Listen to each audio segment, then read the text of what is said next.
पूजितो है असुरासुरै सर्वविघ्नहर्तस्मै गणाधिपते नमः सर्वमंगलमांगल्ये शिवे सर्वार्थसाधिके शरण्ये त्र्यंबके गौरी नारायणी नमोस्तुते चपन्नि वक्रतुंड महाकाय सूर्यकोटि समप्रभा निर्विघ्नं कुरु मे देव सर्वकार्येषु सर्वदा अथ संकल्पः అక్షంతలు తీసుకోండి బోధ తీసుకోండి సంకల్పం చిల్లర పైసలు ఉంటే చేతులు పట్టుకోండి 3 సార్లు నీళ్ళు వేసుకోండి విష్ణు విష్ణు చెప్పండి అమ్మ మీరు వద్దు అమ్మ సర్ చూస్తుంటారు చేతుల మీద సర్కి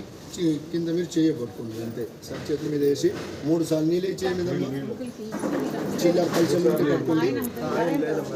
అంటే ఓం విష్ణు విష్ణు విష్ణు కొన్ని చిల్లర పైసలు పెట్టుకోండి చేతులు ఉంది సార్ లేదా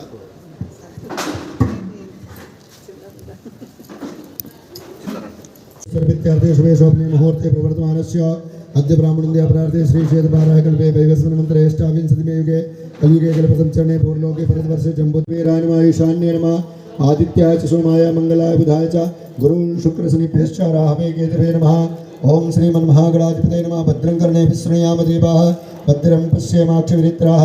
स्थिरैरङ्गैस्तुष्टुभाग्यं सस्तनोभिर्वशेम देवैतञ्जदायोः ओम नम नमस्ते गणपते तमेव प्रत्यक्षं दत्तमसि तमेव गणेश जय गणेश देवा माता जके पार्वती पिता महादेवा एकदंत दयावंत चंदन को आगडे तोड़िन को काया अंदन को आगडे तोड़िन टेंपल